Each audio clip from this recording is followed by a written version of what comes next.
If there was one thing that you could change or do differently from when we started talking, like how we started talking, or if there was something that we should have done earlier on, what was it? If I could change something. Yeah. Oh, wow. Um,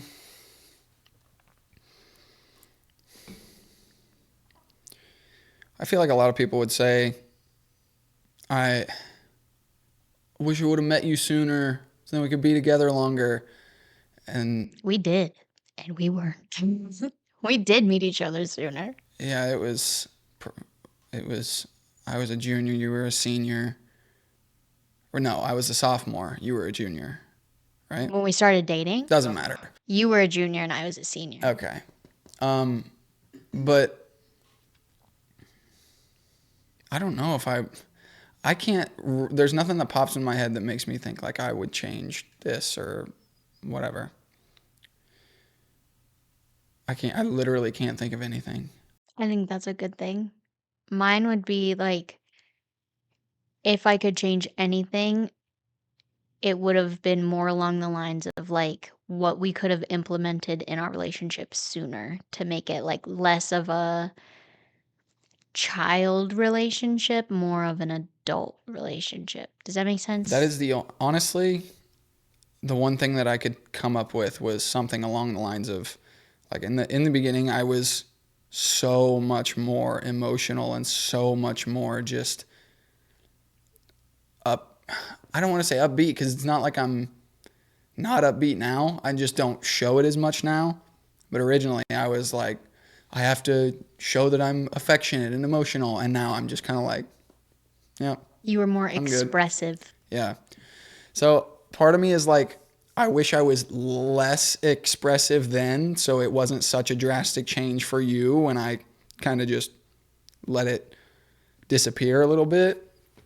Because now this is just how I've always been. Now, how you know me and how you've known me for years now, this is how I've always been. But when we started talking, I was not the same. I was different, like, for I don't know how long it was, almost 2 years. But yeah, That's what the honeymoon phase does to you. yeah, the honeymoon phase. It is real. Yeah, it sets unreal expectations, I think. Like, we get this talk all the time where I'm not as lovey or as affectionate or as expressive with emotion, and you kind of miss it and you kind of want some of that. Maybe you're in a mood where you would like to have some more of that, and I'm just like, why? We're past this. Let's just be adults. Let's just Be adult. cut right to the, I just want to be more blunt. Um, but yeah, I'm not really sure where I was going with that.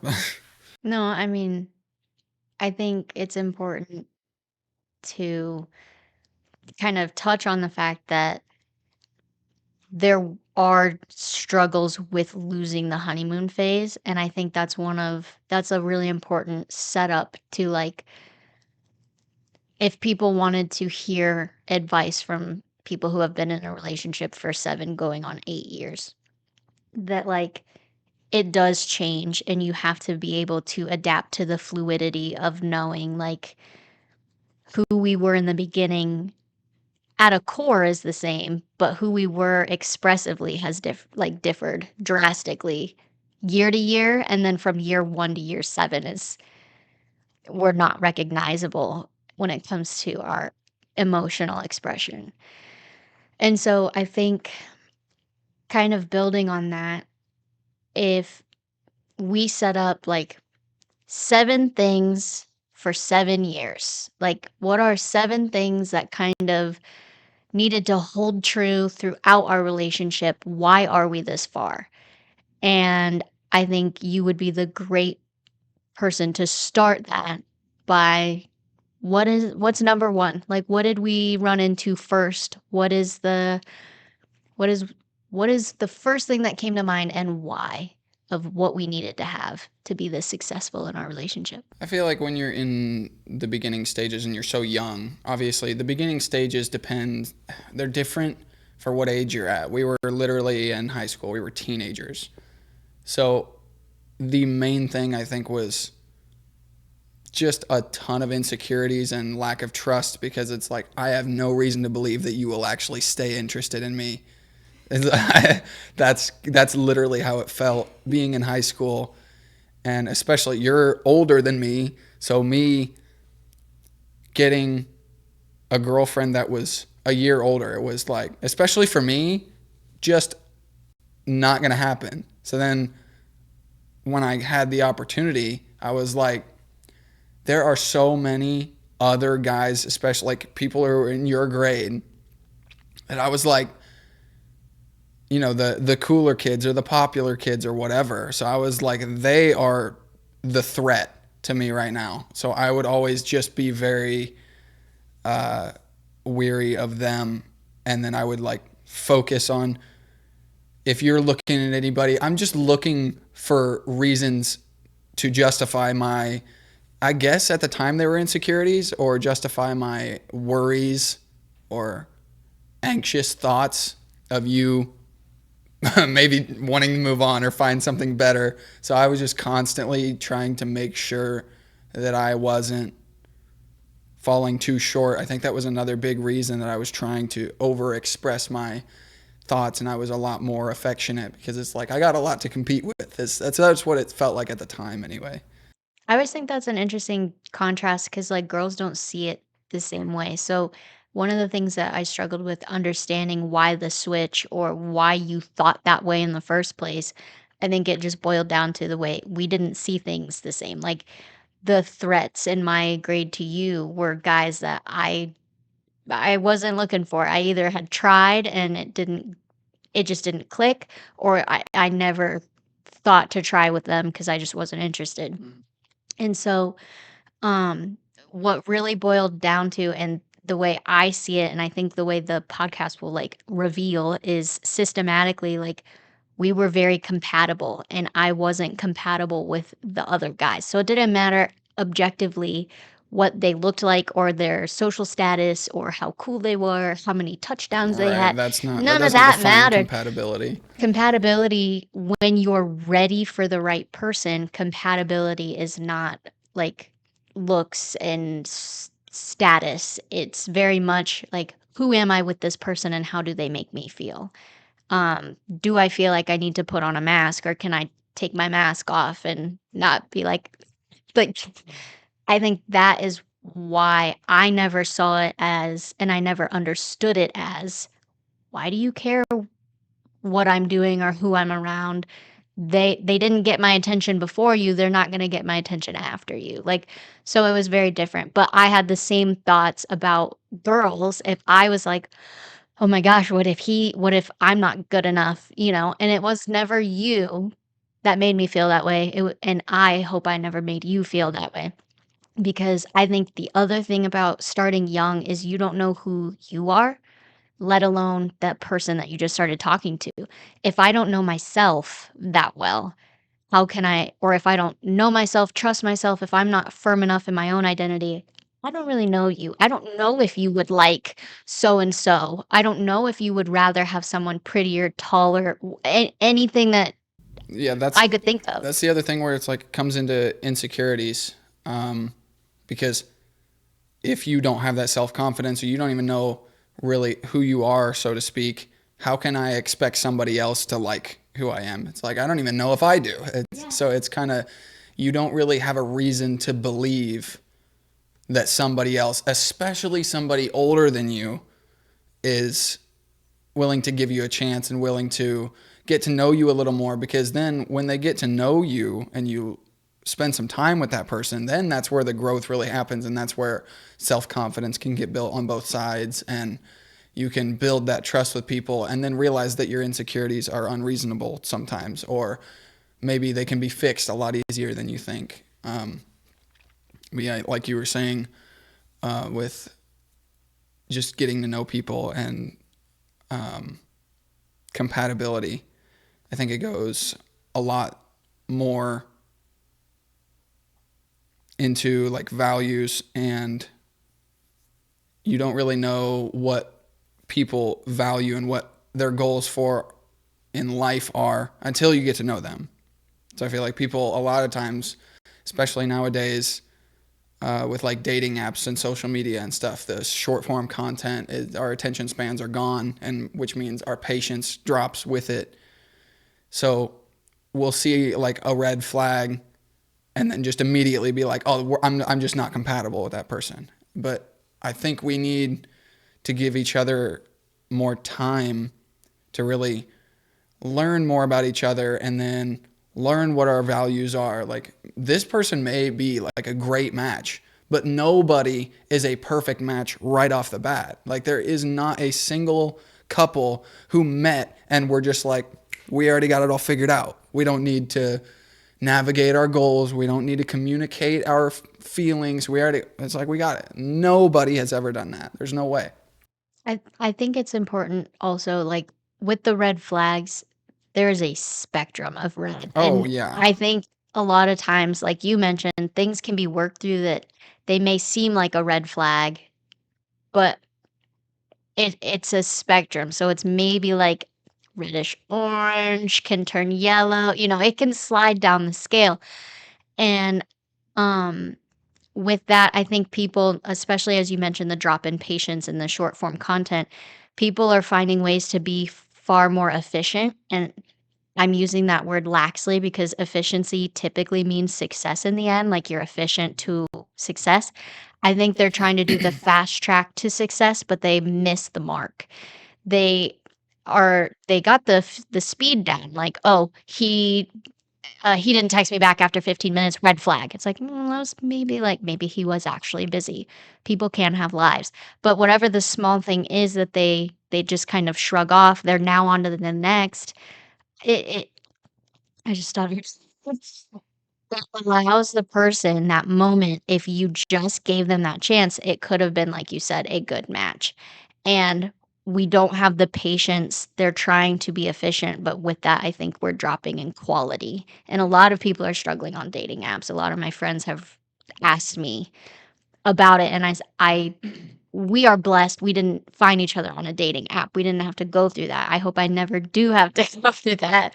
So I don't have much to say on that aspect. I more, help them tackle once they do meet that person. If they chat with me about it, like, "Hey, he was really great," or, "Oh, he wanted to split the bill," and or something like that.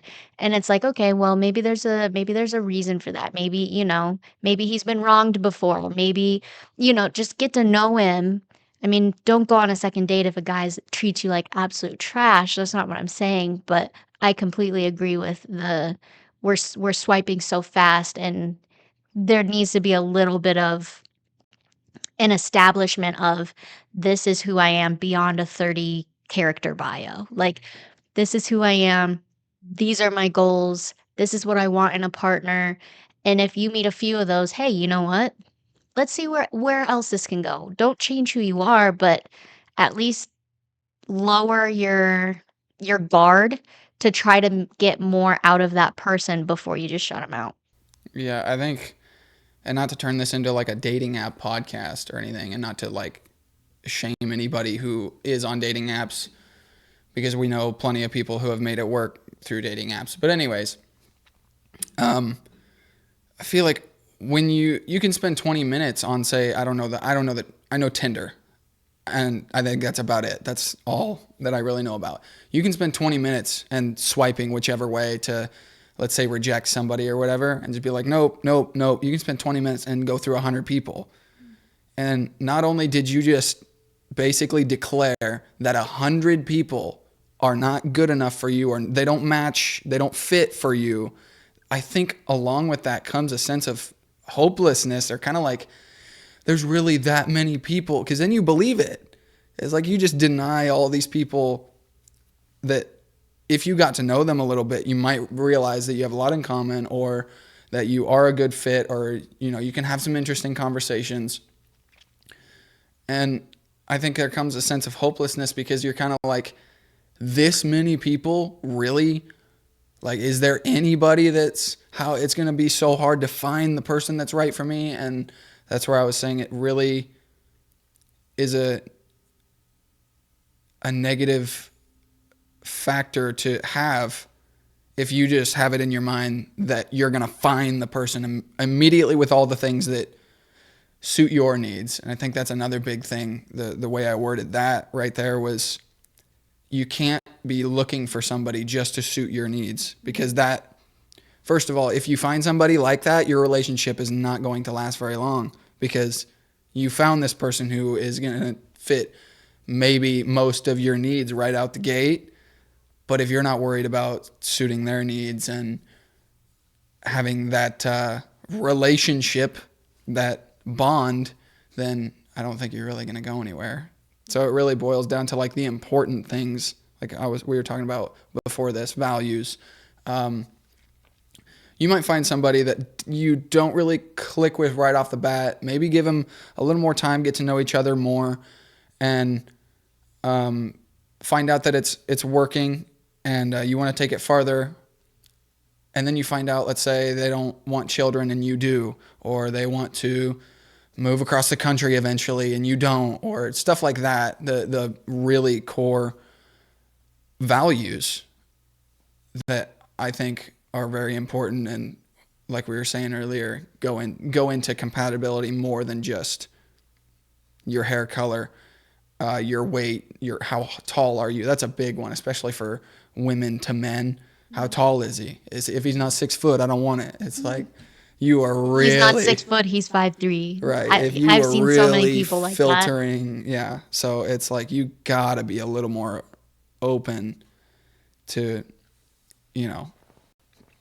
So let's talk a little bit about that, and how, let's say you find somebody that you do have similar values. Then where do we go from there? Is because it can still go poorly, because we have a ton of sections to talk about, where you might have some of the characteristics and some of the things down, but then later on down the line, if you don't do these things, then none of the other stuff matters.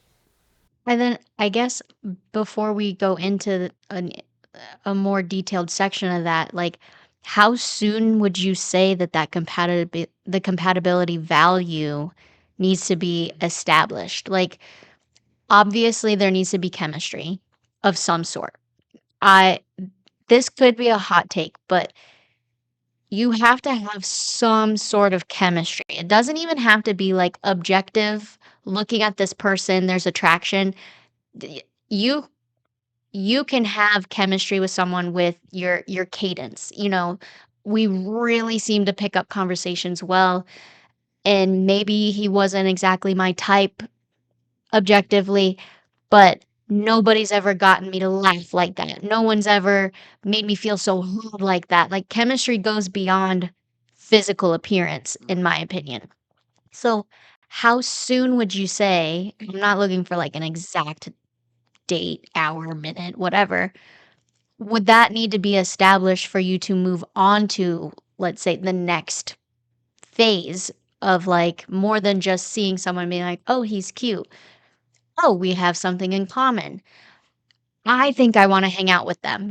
Where does that Right there, what you just said, I feel like if you have the realization, and you need to be really aware of this if you do, or if you don't, you just said like, oh, I want to hang out with, if you find yourself wanting to hang out with this person more, right there, that it can go farther, and like, let's go for it.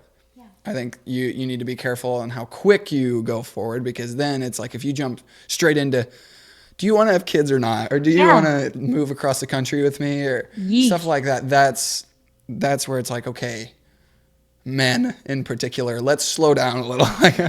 uh, yeah, either way, it can go either way, but usually men tend to get attached pretty quick. But it's really subjective to how fast, because like my cousin, who I'm talking about, they got married within like a year or two of them meeting each other. That's fast, but they seem so happy together. They now have 2 kids. They are so Yeah, compatible. 2 kids, right? Yes. Yes. I didn't know. I don't remember that. There's so many kids on your family, so I can't keep them all straight. Anyways, they are great together. They match so well, and they thrive as a couple. And it was so quick. We've been together 7 years, so Yeah. it's hard to really put a date or a time. It's literally off of how it feels. You kind of got to follow your heart a little bit in terms of how long do I want to wait to advance this or ask or um, question their values or negotiate or try to compromise with like whether we want to have children or not. It really depends on the person because some people might have most of those things lined up already, which usually is when it goes quicker. Go Yeah, ahead. I'm glad you said that because the your cousin was older than us when she found her match. He was older than her and they were ready at that point to settle down. Like they themselves were at a point where financially they were set up, and it doesn't always hold true, but my theory of like you can date too young. You can find the right person too early. I think that is a very you find the right person for that time. Sometimes I don't think that that person was meant to be your forever. It was one of your loves, but it wasn't your final love. That's a whole nother thing. But what happened with your cousin was she was graduated, working. She found someone who was working, had been working, well established, and they were at a point in their lives where marriage was financially attainable. We have been together longer than they have, kind of. They were together when we first started dating, and they only had been together a little while. So about the same time. So we've been about the same amount of time as they have. We've been together, but we met at 17 and 16 and 16 or 16 and 17. So for that to set that if you took us side by side, within a year, we would have been 18 and 17. We're not getting married at 18 and 17. Then you take that one step further, college. I'm broke. You're still in high school. Graduated high school, you went straight to a job, but yet I'm still in college. We hadn't even lived together yet. There were just so many things that weren't on our side time-wise, time-wise, and I don't mind that we're not married legally to each other. Like that people ask me all the time like, "How long have you been with your partner?" And I'm like, "7 years." And they're like, "And you're not married?" Those are the first words out of everybody's mouth. "And you're not married?" "No, I'm not married." You almost want to lie and be like, yeah, a couple years. Yeah. It's like just because. No, like, I own the 7 years, we've earned them. Right, right, right. But, like, I don't feel that the fact that we've been together for 7 years and we're not married is a bad thing, but, like, I don't need to explain our situation to Right. everyone. Like, I don't know, I don't compare because we will be at that point when we're at that point. We are ready in every way beyond except financial. Right. That's I've said for like years now that we are basically a married couple. We just don't have the documentation and the freaking jewelry. yeah. Other than that, we are literally we act as a married couple. I think it's I think it's more than just act. I think we see each other a as a husband, as a wife without the do ceremony. you think it's important to see that before you get married? I think I think yes, because in my opinion, if I'm going to say yes to someone, like taking you and I specifically out of the equation, just me as a person, if I'm going to say yes to marrying someone, that implies that I can see them already in that spot. I'm not gonna say yes and be like, "Well, maybe, hopefully, I'll see him as a husband soon." Like, no. To me, it is a physical symbol of something that you already have felt spiritually or emotionally, however you want to tie that to yourself, whatever resonates. You're just showing what you're outwardly expressing what you already feel inside, what you're already there. So like to me, I feel and see you as my husband just without the official title of husband. Like you are my partner, and I know partner's being thrown around as like a boyfriend girlfriend thing now to avoid um putting labels on things, but like I see you as my other half, as my complete union. Like I have found that. Therefore, I don't need a ring because I already feel it in here, if that makes sense. So that's kind of what I just tell people, but I do it in a way faster way. Yeah. I don't do that every time, but I think that's an important thing to feel before you take that step, because the step is just showing everyone else what you already know inside, in my opinion. Right. So going back to values and like compatibility, what if we talked about if our values do line up, and we've talked about examples there. You kind of just come in and you just happen to find the right person who's has similar values and interests. What if you don't? What if the person you're with wants children and you don't, or vice versa, or they have different parenting styles or very different personal goals that kind of get in the way of your collective goals?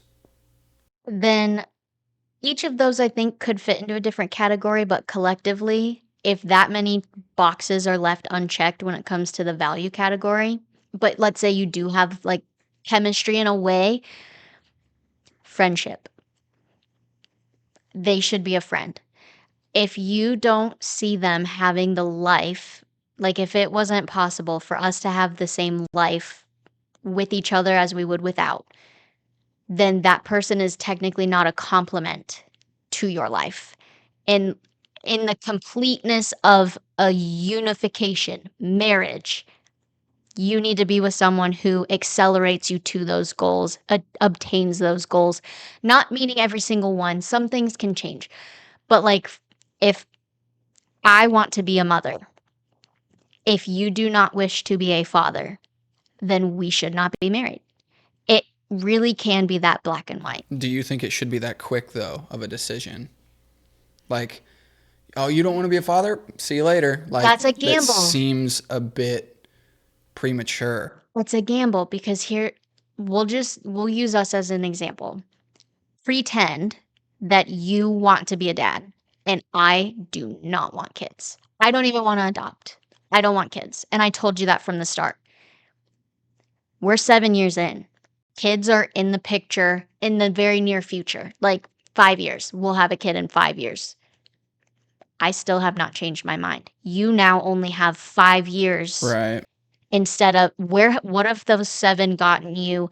Not that that's where it gets tricky, but like if kids are something that are that important to you, then yeah, I think it would be hard to tell somebody no, but think about knowing them 2 months versus 7 Right. years. Yeah, it's a lot Could harder you to say no then imagine? than it would have been way earlier. Think about it like planting a seed and when you do little seedlings in the little thing that you get from Farm King or wherever, and you uproot them and then you plant them deeper. When you put the seed in, give it a couple weeks. I'm fast tracking this. Give it a couple weeks, getting to know that person. Now it's like, okay, I'm ready to plant with this person. That's a 7-year commitment in our situation. Imagine the roots after 7 years compared to those 2 weeks.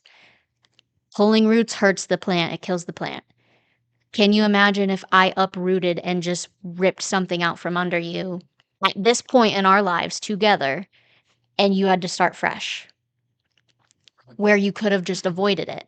I am someone, and it could be a hot take. I'm open to hearing yours, how you think. I would not go into a relationship hoping I could change that person because that's not fair to me, nor is it fair to that Right. You person. don't even really know the person well enough yet to think that you should change them. Yeah, I That makes sense. That That's why clears I that say up. friendship. Yeah, that clears that up a bit. Um, but I think I was talking about like red flags earlier. Yeah. Maybe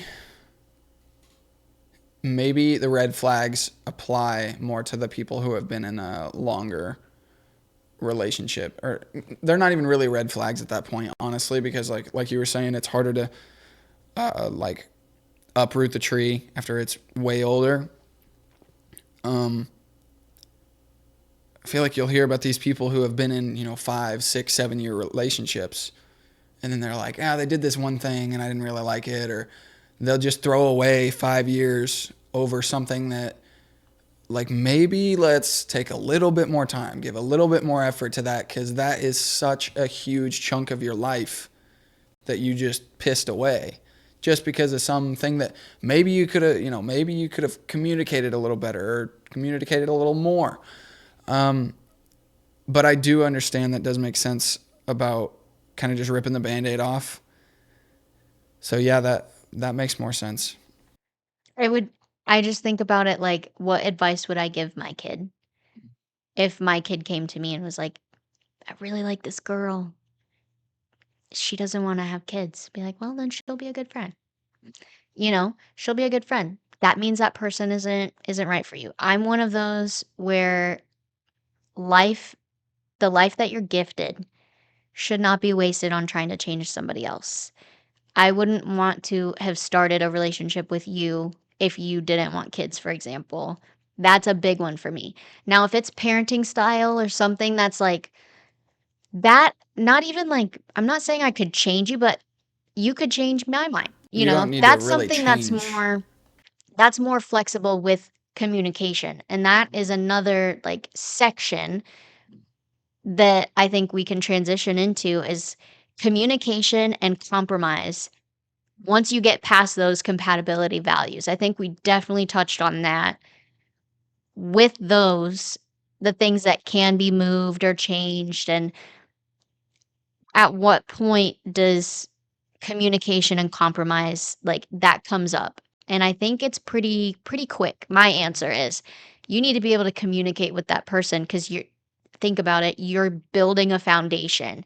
If I'm using brick and you're using cement, what the heck is going to happen? So I like the idea of just communicating right out the bat, No. Let's go. right off the bat, because it does help you build a stronger foundation for the trajectory of your relationship. Please take over. Okay. So yeah, communication, I think you're saying it does come in pretty quick. It did for us anyway. Um, but yeah, I would say that even if you have values, the core values that are aligned now, if you don't have communication, your values don't mean shit. They're not going to mean shit for long, because if you don't communicate and you're not open to hearing, like, communication is obviously not just talking, like we were saying earlier before this. It's hearing, talking, and not really talking, but like communicating your ideas and perspectives in a manner that isn't going to be accusatory or offensive. You got to be able to maneuver around the other person's uh, comfort or feelings, I guess, to a degree. You got to be effective with how you try to show the other person your side or your case, I guess. I hate to call it those because then it seems like you're battling, and that is really important for communication, is not to be competitive with each other and not to you're on the same side. You need to be moving towards the same goal. You're on the same team. Don't be like, if you're fighting a war, don't be fighting little battles with your teammates. Just focus on the goal you both need to chase. Yeah, I think it's very important because in the moment you get caught up and it becomes you against me instead of us against the problem. And to this day, we still have you against me here and there. That's what I'm saying. So some people get discouraged early on if they find that they are fighting with this person. Now, again, there are different levels of fighting. There are very wrong levels of fighting. Obviously, I am not defending that. I am talking about when perhaps it is your inability to articulate what you're saying or your inability to be receptive to what somebody else is saying. That is, I think, which one do you think's bigger? I should ask. Honestly, personally, I'll go personally. I'm not as good about hearing and being receptive. I do a fine job telling people what I think. I don't do a fine job of hearing what others think. If it's about me, it's harder for me to hear what I'm doing wrong. And I feel like a lot of people are that way. I know you personally don't like telling people what they do wrong. I'm the exact opposite. Right. And I find that fascinating because I know way more people like me than I do you. And it's hard to hear what you do wrong when you are too in the moment focused on how you're being wronged and being wronged. And so with your question, like I would argue gently that you need to be able to hear the other person's needs because if you are not meeting my needs, for example, you put me in a state where if my needs aren't being met, how can I meet yours? If I'm trying to, it becomes a circle. So I don't want it to sound accusatory like it's your fault because in a way, I am also not fulfilling your needs. So it's a circle. Once you finally break out of it, then you'd be able to see it more clearly. I think it's important because if both sides just worry about hearing what they could do to better support the other, you're not talking at each other anymore. You're you need space and I need love. I need physical Which affection. is the That's our opposite of space. yeah. How do you know which way to go with that? There needs to be compromise because there's no way for both of us to get what we want. So I think when you step back and you're receptive to, okay, I know my needs and I know his, where's the middle ground? Maybe tonight we'll do a podcast and we'll chat and I'll get my love that way.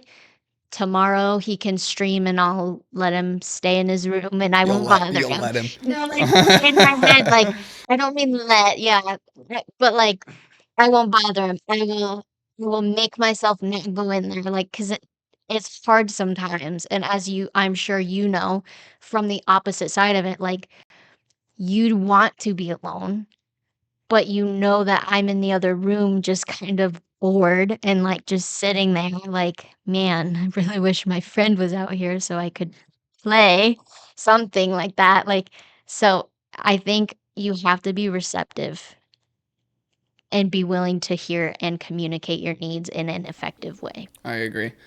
I am that way. I am so much more perceptive than I am instructive or communicative. Like, I find it so much easier to hear how I screwed something up or how I did something wrong. And maybe that's because I've had a lot more experience with it, whether it be my being a kid and breaking something and just being scorned and disciplined and told what you did wrong, don't do that again. Whether I'm playing sports and being like, you didn't throw the ball here, you should have played, this was the play, you should have done it this way. And then you get into high school, failing a test or something like that. You didn't do that right, show your work. Or especially, I think the biggest part was getting into early like work life. And for me, that was 14 years old with a bunch of farmers, old grumpy farmers who you can't do anything right for. Nothing you do is going to be satisfactory for them. So all you're hearing is how you did something wrong. So for me, it's so much easier to just hear somebody else tell me I screwed up because I've already told myself and I've already critiqued myself and, blamed myself for everything that's gone wrong and been like, oh, I should have done it this way, and blah, blah, blah. I just have so much more experience with that to a point where I don't feel comfortable telling somebody else that they did something wrong or telling somebody else how they could fix something, because I'm like, before I start telling somebody else, even if I tell it in the most polite way and the most effective way as I possibly know how, I still am reluctant to, because I need to be absolutely sure that I haven't screwed anything up. I need to make sure that I've done absolutely everything I can. And I honestly, sometimes that bites me in the ass, because sometimes I need to be like, hey, it would have really helped the situation if you would have done this, and give that constructive criticism in a helpful way, instead of just sit there and be like, yeah, I screwed that up, or say nothing and then nothing gets done, or I say nothing and then you critique me and I just sit there and hold it in and get pissed off about it and just build up a bunch of anger and then just let it all out eventually at who knows when. That doesn't happen. No, not so much anymore, but it definitely used to. But anyways, yeah, I definitely think it's more important to be very comfortable with receiving constructive criticism in an effective way. But that's not to say that communicating and speaking your mind and conveying your perspective to the other person in a way that they can improve, but without them being receptive to it, doesn't matter what you say. Yeah, and I actually, while you were saying that, communication and compromise in this step, in all of these steps, things can go wrong. And they're almost like it's a train track. And at each topic that we're discussing, there's like a little rail that can go off. And that, like, is it for me? Am I on this 7-year relationship path? Or at this point, do I dip? Do I find something else? And so I have one in mind, and I'm going to ask you, at this phase, communication and compromise, is there something that would show you that the relationship is not worthy, even though you passed phase 1, you're compatible, you have similar values, things were going well. Where is it, if there is one, that you could take the rail and go start somewhere else? I can sit here and say that I know the answer now, because hindsight's always 2020. At the time we were younger, I feel like even if there was something like that, I wouldn't have done it, Why? because of exactly what I was just telling you. I would be too scared that maybe I'm the reason. Maybe there's something I can do that is keeping this from moving. I don't think I would have the wisdom to see that there's nothing I can do. Like, I can't change them, and maybe that's a fault right there. As if the idea is to change them, I don't think I would have seen that and just realized that the fact that I am trying to change them at such an early stage in a relationship is not okay. That's not going to last. I don't think I would have seen that. Looking back now, I can easily, like, I hate to say this, but if we were to break up right now and then the next relationship I find, I would be like, easy. I know what to look for now. Yeah. Looking back, there's no way.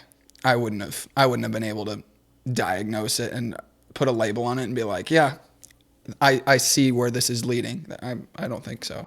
I think my short answer to that would be if you are communicating and communicating and communicating and you are just talking to a wall who does not care. That would be my advice to like in the moment it is hard like you mentioned like if in the moment I didn't have to deal with this because anytime we communicated it may not have changed the next day.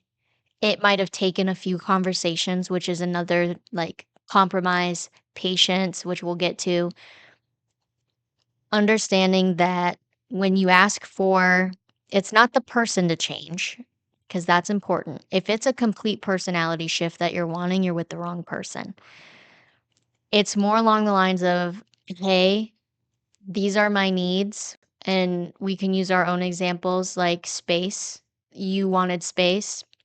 Space wasn't in my vocabulary at the time, and it took quite a few instances where I realized what no space where it got us, which was just I wanted to be close just for the sake of being close, but while I was there, you were grouchier. I wasn't feeling as complete while I was with you, but we were close, so it was supposed to be fine, and it finally boiled down to where I'm like, why are you being this way? Why are you acting this way?" And you trying to, like, be like, "What am I doing to s like, what can I do to fix this?" You wouldn't you this is the time in our relationship where you would let things bubble and bubble and bubble and bubble, and then they would just explode. Not violently, you finally would let it out, like, how do I nicely say to leave me alone for a minute? Like, I don't even remember how you would word it, but I know you did it nicely, but I knew what you meant. And so I would just go to my car and I would cry and I'd be like, no, it's over. It's over. Like I would know it would like in my head, I'm like, he doesn't like me anymore. I didn't know how to be receptive to your needs. So it's if this is a thing that does not resolve after a couple conversations, and this person doesn't even like tell you, hey, I'm sorry, I see what I'm doing, or I didn't even think about it like that. Thank you for bringing it to my attention. If there's no acknowledgement of your side of it and the person is just like, "No, I'm not I'm that's not not who even I am. trying. Too bad." Like any of those like I hate to use the word because you don't like it, but any of that gaslighting, um, anything like that where it's like, "I'm not doing anything wrong. This is your problem." That's when I would tell like my future kid take the sidetrack. Just go start anew, find someone else because there are a lot of people in this world and we are meant to meet a lot of people, but we're not meant to be with a lot of people. And sometimes I think people force that for the sake of it being right. I think people will force it because they're too scared that they won't find another person. Or too And impatient. or too impatient, right? And so like telling my future kid like I hate the phrase, but, like, there's plenty of fish in the sea. There are plenty of people in the world, like and there's plenty of good ones, there's plenty of bad ones. So you're gonna hit one of those 2 options, and you're gonna go from there. So I think that's a good transition into patience because you have to find that line between communication and patience because how long are you supposed to sit there and communicate and convey and try to get the person to hear you out and have patience before you're kind of like, I've been trying for so long. I've been patient. I've been communicating. It's not working. How, like, so you have to have patience, but you also have to really be aware of where enough is enough. Like, too much patience can lead to, I think I had too much patience before trying to even convey my needs with the whole space thing. I grew up an only child for 7, 8 years. And then obviously when I was even after that, my brother was a baby or a toddler for however long. So I was an only child for like the first 10 years of my life. I got real good at entertaining myself. I don't need somebody to entertain me, and I love not relying on people to entertain me. You've never, I was yeah, the middle child of three very closely birthed siblings, all within 4 years of yeah. each other. You have two I, siblings very close to your age. yeah, my brother is a year and 4 months older than me, and my sister's a year and 8 months younger than me. Yeah. So So you I've never known life struggle. without siblings. You struggle. You can't even go on a car ride without calling somebody to talk to. This is true. So in high school, being as young as we were, this took a toll on my patience. And I didn't know how to try to tell you, like, hey, you've got to find a way to entertain yourself for like I don't know, a couple minutes. I don't know. Minutes. Go to the bathroom already. Yeah, I'm holding it. No, but yeah, I took so long and I tested my limits when it came to patience because I didn't know how to communicate. And even when I thought I had it all figured out, you were not good at receiving it. So it was just hopeless for me so I would just like, you would ask to hang out and I'd be like, I would love to just play zombies with my friends, but I don't want to say no and turn you down for a video game because I know how that will go for you or how you will respond to that, and that'll cause problems between us. So I just suck it up and we would spend time together. That would be quantity over quality. And we would just be white knuckling the time that we spend together and just trying to force it to, you know, Feel good. right. And it Feel right. didn't. It was so severely the opposite of that. Yeah, I think that's always an interesting thing because, like you said, you were good at entertaining yourself and you liked to be alone. I didn't know what it was like to be alone because I shared my room with my sibling, my sister. I never had my own bedroom until I was 15, I think. Um, so I didn't even know what like just chilling in your own room was like. I didn't want to because here's where it's very different. Like you had to outsource and find friends to like for your free time, whatever, like to play video games. Mine were built in. I had built in friends. We fought all the time, don't get me wrong, but I wanted to play zombies. I played with my siblings, I didn't have to find friends. And so I just always found that so interesting. And that's why I couldn't see it. And I didn't even think about it. I didn't even stop to think, like, oh, is this too much time together? Because I don't know what too much time together really looked like with someone that you love. I don't Because think you want to believe that there is too much time I with the do person you now. love. I believe that now. Like, too much time together in terms of like you can go hang out and like take a bath by yourself or go watch a movie. Yes. But like in terms of like I don't I don't look back and be like, yeah, I spent too much time with him. I don't think that because I'm not wired that way. So it was hurtful, not because you meant it to be, but because of how I received it.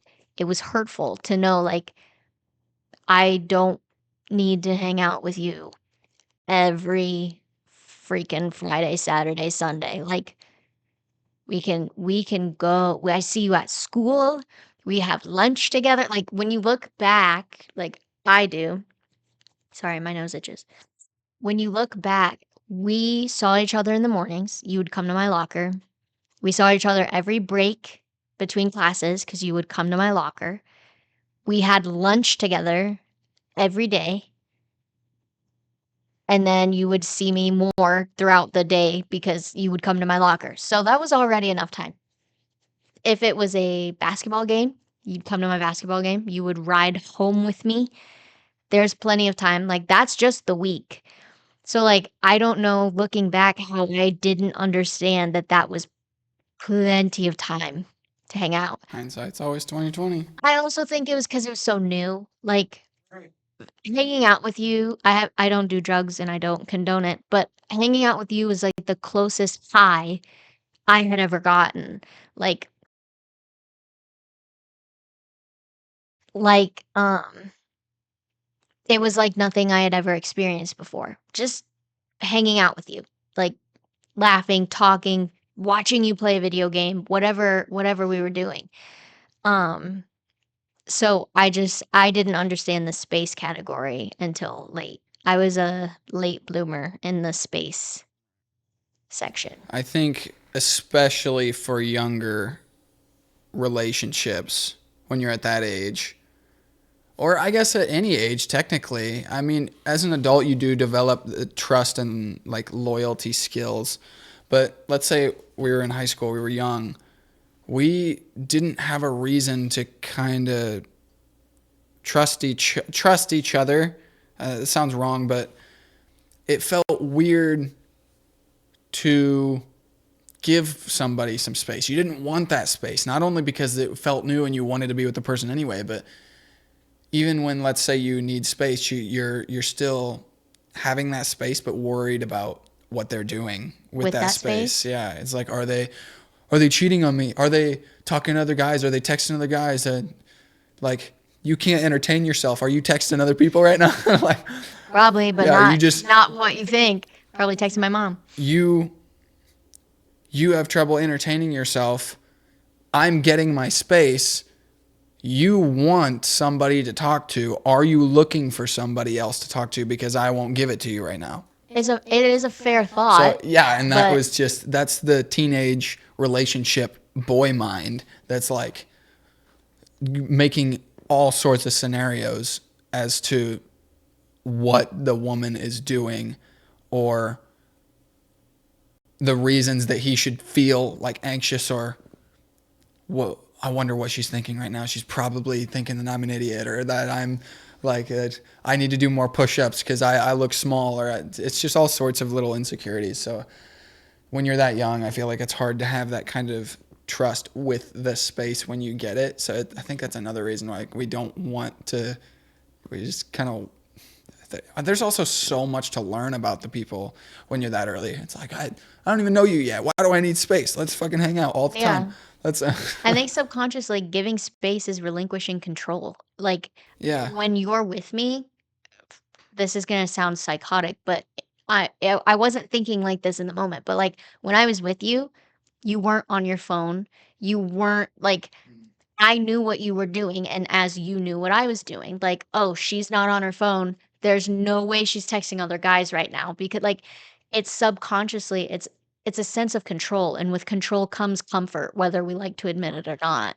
So, I just think that that's an important thing, like, you when you can control them, you don't have to trust them because you're controlling them, you know? And you're not thinking about it. That makes me sound like a psychopath, but, like, because that's not how I feel. But if you look back and think about it, like, in any scenario, when you have total control, you're trusting your control. You're not trusting the other person. So when you're finally letting that person out and you're like, "Oh, wait, they have free will to do whatever they want in their free time." Is he gonna text Jane Doe while I'm gone, you know? And maybe you would, but I needed to learn to be okay with whatever your decision was, and I think that's part of the security is you have to trust someone, otherwise long term you will not do well. Like, can you imagine if we didn't have the trust that we have in each other today? We would be shriveled up raisins of human beings because we would be so riddled with stress, especially our situation with living distance, like doing distance dating. If we never learn to trust one another and you just constantly have to feel in control, that's not living. You're giving up so much in your own life and you're taking so much from theirs. And I'm curious, like, what your thoughts are on that. I think you said it pretty well there. As far as the trust and loyalty goes, it has to be developed.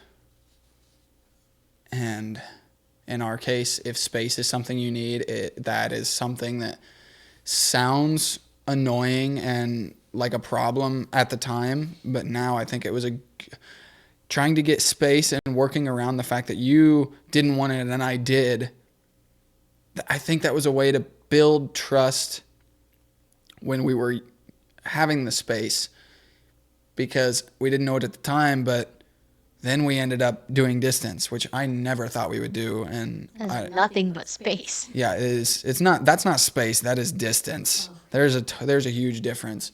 And I think the space that we were having, what little of it we had in high school, was really helping us develop that comfort with having space and being more distant. Because then you moved to Arizona, I stayed in Illinois, and we dated for over, a year and a half like that. Yeah. And it was, I don't recommend it. I never planned or wanted to do it. But if you really want it to work, then you got to make it work, and you have to make it work with the community, with everything we've been talking about: patience, communication. It's the amount of comfort we had developed by the time that we started doing distance was absolutely key. We were It was four vital. and a half years in. Like, we celebrated our 5-year anniversary apart. So I think that's a big thing for other people who might be going into distance earlier on, is we had a 4-year relationship that we could have ended. We could have just been like, yeah, this isn't We this could isn't what have we pictured. we could have read that as the difference in values, and like, oh, she wants to be in Arizona, I don't yet, or I don't at all maybe. Yeah. I easily could have been like, or you could have, we both could have easily just like cut it off right there. I think the word easily is I think, okay, we wouldn't have easily been able to make the decision, but yes. it would have been easy for the relationship to have just ended because of that. Right. Yeah, it is a big reason. There's a lot of relationships that, I mean, a lot of people I went to school with, their relationships ended when they came to school because they were in established relationships. Some of them moved right away and it didn't work out. Some of them just saw the end before before they moved. And so you see all sorts of stuff. A lot of us are in long-term relationships. We come from all over the country, and our significant others either moved with us right out the bat, or we waited, in our case, a little over a year. Yeah, I lived out here a little over a year before you moved. Um, but that's the thing. Everybody's journey is going to be different.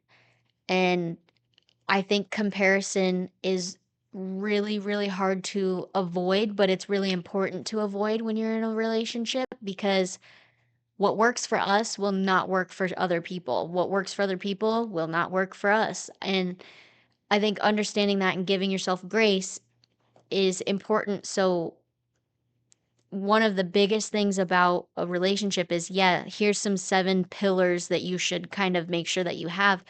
But at the end of the day, it's individual. And that's the one thing that I am glad we both understand and feel solid in, is we've had points in our relationship where we could have broken it off. Distance, fighting, whatever, like hitting these pockets of negativity where it was like, man, we've been together so long. I was in a rut, you were in a rut, whatever it was. We understood that being in a relationship is a choice. It's an active choice every day, and you need to be okay with yes or no. You need to be okay with continuing or not as a person. And I just feel like that's a really important individual goal to set, is I know what I will and will not put up with. I know what is or is not compatible with my goals, and you decide if you're willing to make those uh compromises or not. Whereas like you didn't want to move at all when we first started dating, and you never thought that you would travel really, but especially move to Arizona. I found my dream out here for now. I always voice that I don't plan to stay out here forever. And I think that's important. Um because we found something that was a compromise. You ended up moving out here on your own terms because I was not about to drag you out here with me. And we know that since you moved out here, I have to stick around for a little bit before I can go home. That's a compromise. You're going to stay out here with me because you chose to. It may be longer than we both wanted, but it's what we need. So I think that's another thing. And that goes in with patience. Like, it's important to be patient with the other because we're both working on individual goals right now and we are being patient with each other. It's also important for the couple to be patient, even if you're both in a situation that you don't want to be in, or if you're not in the place where you want to be, or stuff like that. You both need to collectively be patient as well as be individually patient with each other. And let's see, the last couple things that one more thing that we haven't talked about yet is support. So you got communication, you got the values, you got everything we've talked about so far. How do you keep it strong? Because then you start to get used to each other. You're so much more comfortable with them. Now you want to grow together. You're comfortable, you get along, and you're content with the way you're living now. Let's talk about how you can both start to thrive and grow and mature together, because I think every time I mention it to anybody else, they're always like, "Oh yeah, that was rough." Like, as soon as you move in together with somebody for the first time, you figure out that you don't have it as figured out as you thought you did. We were together for how many years? Like 5 before Five, we moved almost in 6. together. We were really comfortable at 5 years. Yeah. We moved in together and it was like restarting again. Yeah, that was a bad So many 3 months. like pet peeves that we didn't know we had, or new things that one person does that it's like, oh, I really wish you wouldn't do that, or I wish you would do more of this, blah, blah, blah. That is where communication gets exceptionally important. And I think support along with that, even though you might not be getting along as well as you usually do. Like, I'll use our examples. I'm over here trying to make content creation work because I don't have my life planned out right now. I came out here. I didn't have a job. I quit a perfectly good career path, moved across the country with zero plan of what I was going to do. So I am so stressed out about my goals and everything. And I'm trying to make this work, and I'm not fulfilling the needs that we now have as a couple who are living together. I'm solely focused on my goals, not enough on our goals or our responsibilities as people who live together. And that I'm still working on certain aspects of that, but supporting the other person with their personal goals at the same time as chasing your own, and supporting them to, let's say, you come home and the dishes are done, and usually in my case the dishes aren't done when you get home and I have more free time than you do, and you come home and the dishes are done, it would be beneficial for the relationship and the dynamic for you to be supportive rather than just be like, oh, you finally did the fucking dishes. Something like that. Finally, I see you did something. It's like you want to make sure that you are encouraging positive outcomes and like positive behavior. It's like parenting a kid. If a kid does something good or impressive, you're going to be like, good job, do more of that. Like, but if it's negative, I think it's really important to not just be angry or reactive about it and just try to be as productive as you can. And that goes for parenting and relationships. I I think the moving in thing could be a whole podcast in itself, but an important thing to also point out in that aspect is I had lived on my own for a year, so I had my new flow of things. And one of the things that I know we struggled with was you had never lived alone. You moved from your mom's house, like your parents, to my house, so to speak. You Therefore, I was really trying not to slip into the maternal role because I don't want kids yet. I want a partner.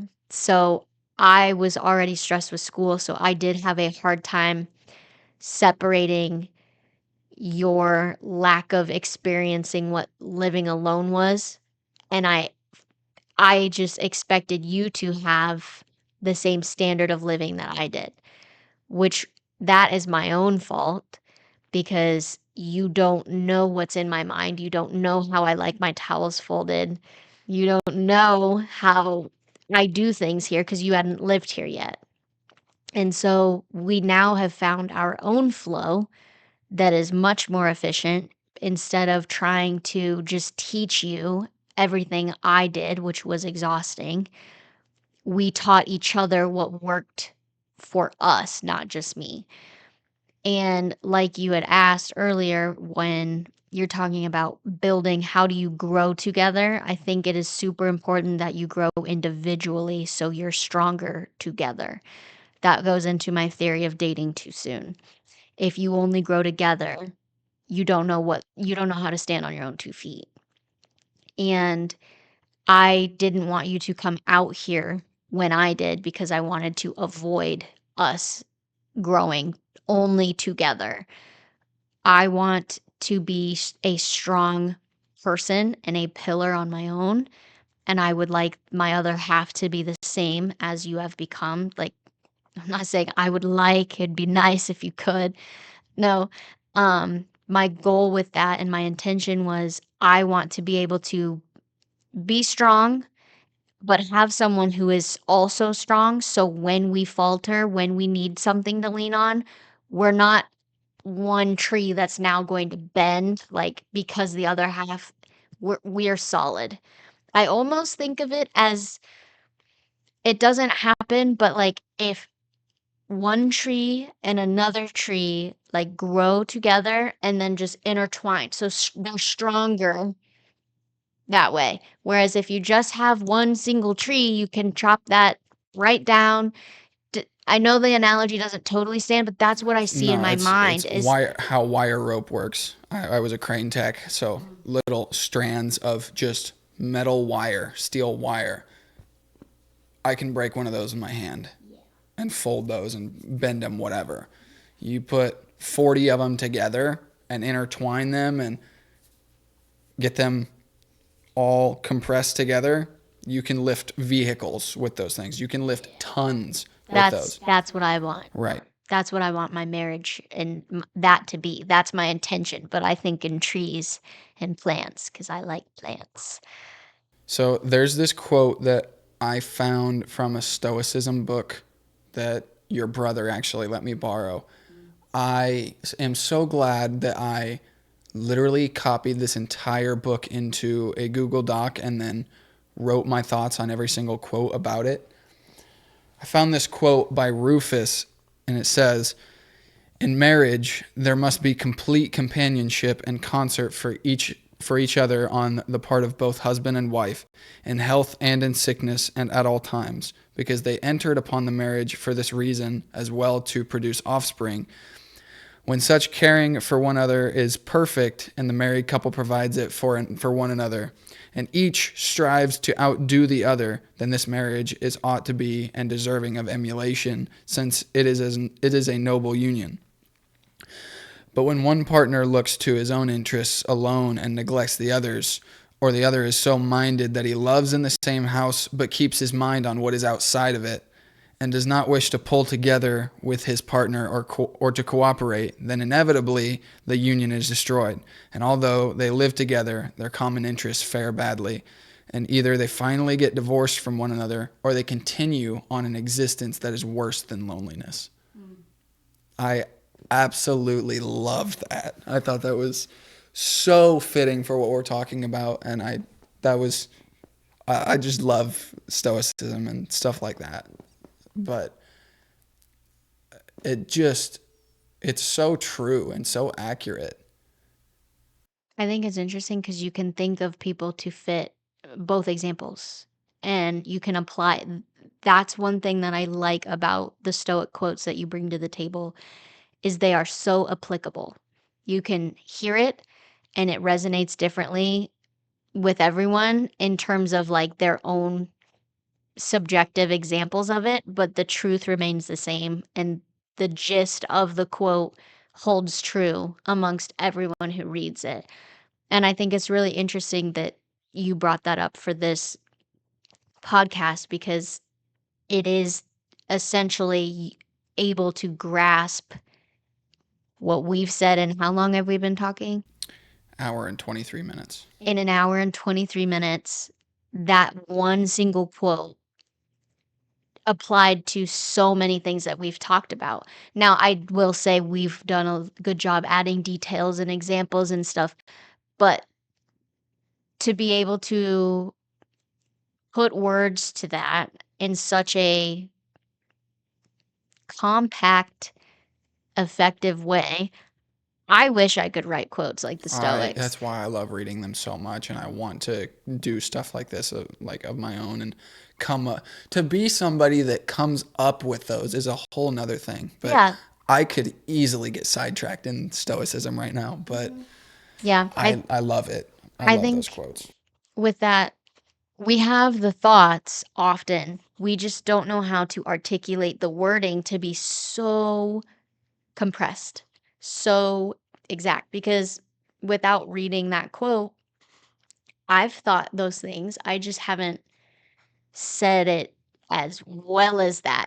I think there is a quote from somebody, I don't remember who it is, but it is about like, I think he says like there's no difference between like geniuses and regular people. Like the only real difference is like geniuses go deeper into those random thoughts that people have. I feel like people just have these random ideas and they're like, "Oh, that's weird. That's not normal. That hasn't happened before. So must not be worth anything."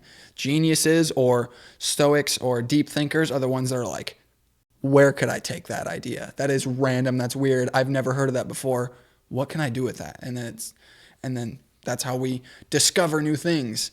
So I really like it. Yeah, and I think that goes into the support as well because if you're not supporting each other, you're either doomed to divorce because you don't support each other, or you're doomed to an existence where you're not being supported. Yeah. Plants that don't get supported die. Yeah. I don't know what happens to your wire. But you're together. But yeah. Yeah. No, you're close, but you're close. Yeah, you're close, but you're dead. Yeah. I've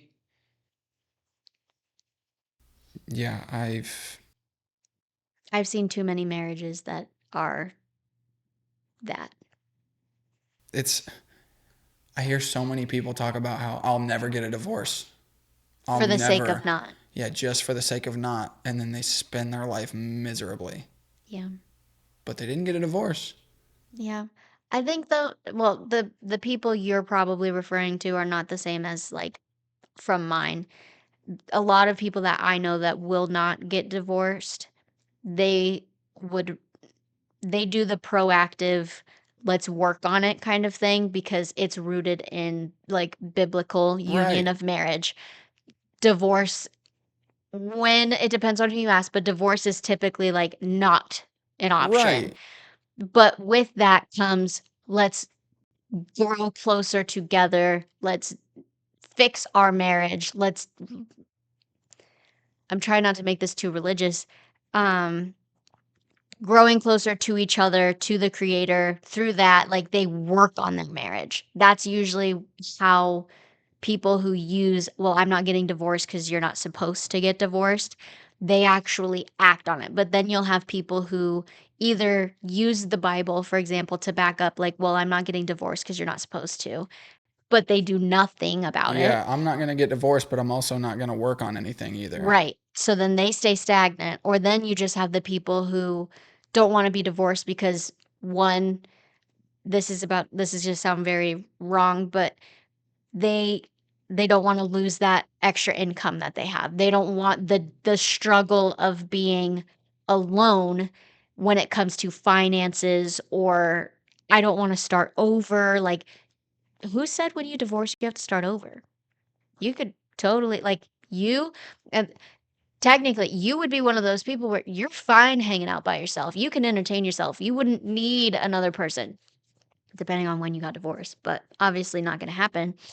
But then there's other people who get divorced and they start over. They find the compatibility value and they go through the steps and they're the happiest they've ever been. And the second time they got it right, and it took a marriage and all those years, and it eventually uprooted. So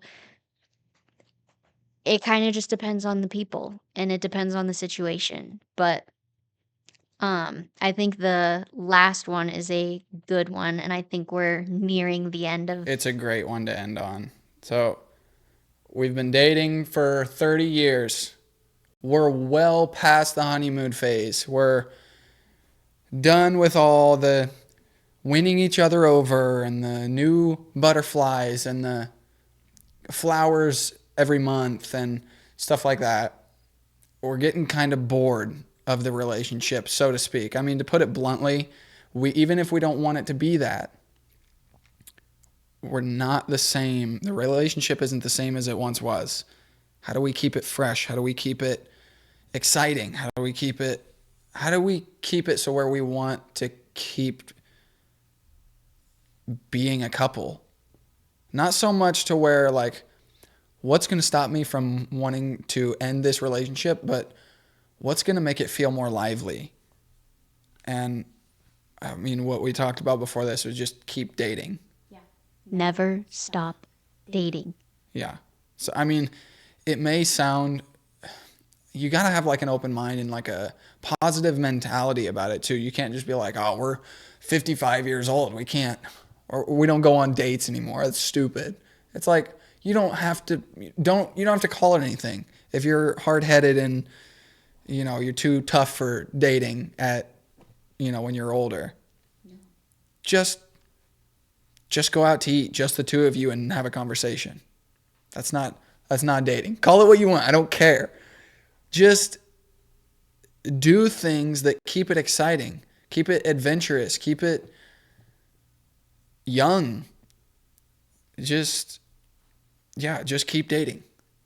I think that's easy to do when you find someone that even if you weren't friends before you started dating, you become friends when you are dating. And the longer you date, the more that person becomes to sound, not to sound too like cliche, but like you marry your best friend, like they should be your soulmate, your best friend.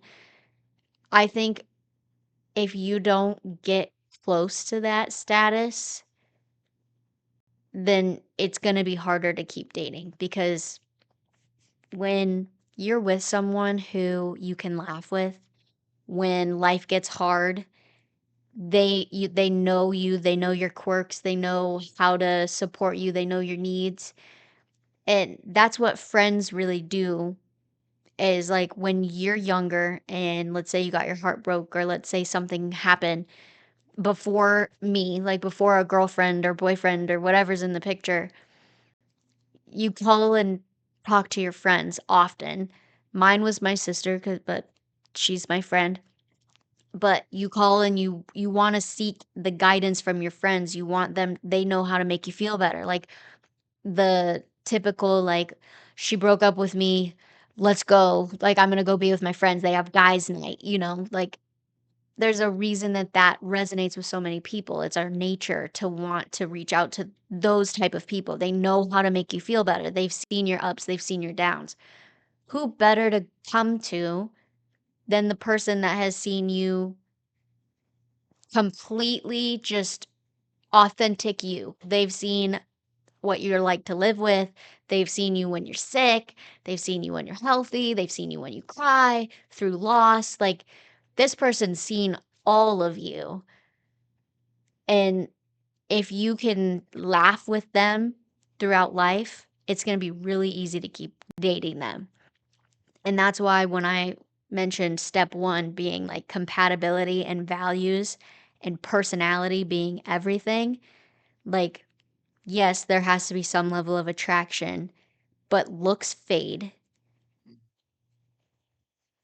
I It is just common fact that objectively we get less attractive as we age. But there's nothing more attractive than someone who makes you laugh and knows you and, like, doesn't make you worry about what you look like. That's more attractive than anything. And when you're at a phase, things will start happening in life. Life gets harder as you get older. You're going to be birthing a child, for example, like things that I'm going to go through. Like, typically, the loss of your parents is something that you're going to have to be with that person for. I don't even wanna say it, but siblings could be gone. Like, you're going to lose things. You're going to get pets, and those pets are gonna die. Kids, you're gonna have to deal with parenting. God forbid You're something gonna have to go happens to that through. You're gonna child, have to you go know? through all sorts of stuff, and Right, if you like, can't find comfort and solace in the person that you are spending every single day with, who can you find comfort with? And exactly. if you don't have anybody at all, it can be like, feel lonely. It can be just kind of, what's the point? To an extent, anyway. But you have to make sure that if you have somebody, that they are not distant. They're not just somebody. They're not a roommate. They're not just somebody you're living with. They are. I don't think that you have to marry your best friend. I don't think that the person you marry or you're dating or whatever has to be the person that you want to tell every single thing, because I think there's certain things that I can tell my best friends but not you. Like, it's maybe I can talk about relationships. I can talk about our relationship and, ask them about certain situations that I wouldn't be able to talk to with you because you're in it. It's like, I'm not saying that there's things that I can't tell you. That's not, I know that kind of contradicted what I was saying. There's nothing that I feel comfortable with telling somebody else that I don't feel comfortable telling you, to clear that up. But I think that's super important to have that trust and ability to be open with your partner and feel heard and feel like it's okay to, you know, talk about what you're going through. Maybe you're going through something personally and they have no clue. Or yeah, that's another big thing that goes back to compatibility. If you don't feel like you can trust this person or feel comfortable with telling this person anything, then like that is something to take note of. Yeah, because down the road, that's something that you don't think of in the moment. Like, down the road, the amount of times that I've had to ask you something embarrassing or tell you something embarrassing, if I don't feel comfortable telling that person, like, we live together, and if I have something going on with me and I need your help, but I'm too embarrassed to tell you, like, whatever's going on, like, how does that serve me? Like, this is gonna sound a little strange, but like you should be with someone that you are as comfortable talking to as like your mom or whoever that person was for you growing up. Like when you're sick and you're like, Mom, I threw up.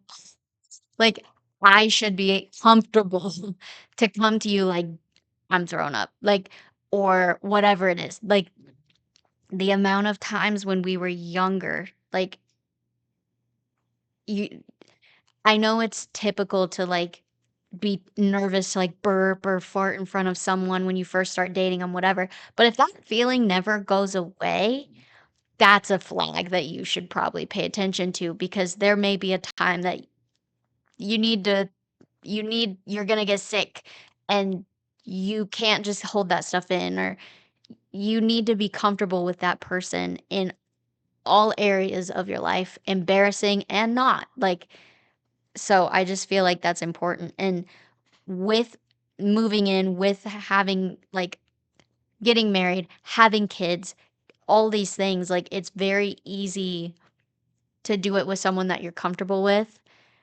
Um, and through those processes, it's easy to get worn down. And that's why the dating is important because you're going to get tired. You're going to just things are going to seem so mundane. You are gonna have watched me birth a child, like, so it like, once you see us go through these things that are like, "Man, like, he watched me give birth," like, there's not much more, like, intimate see like, than that, like, that's a very once you see that, it's a very different experience, very life altering. It's important that you maintain the sense of dating and excitement even after you hit all these milestones, because why why short yourself that experience? Like dating's fun. Who made the rule that we have to stop? Like with marriage, that just because you're married doesn't mean you're not dating. It just means that you're much more committed and you show I think everybody. it's interesting. Usually when people get older and like people, in my experience anyway, like if I were to say, you guys, when was the last time you went on a date? People would be like, we don't date. That's for, we haven't done that for years. So it's not new anymore. Like, okay, and like you said, who made the rule that you can't date? Like, why is it not cool to date when you're older? And if they were to say like, it's kind of like they're not dating because it's not cool anymore. Yeah. It's like, well, doing cool things was for young kids too. But so you're doing that. Why don't you just, so stuff like that. But yeah, dating it shouldn't be a challenge. It should be the exact opposite. Now, there's going to be challenges in it, of course, but it shouldn't always feel like an uphill battle. Yeah. So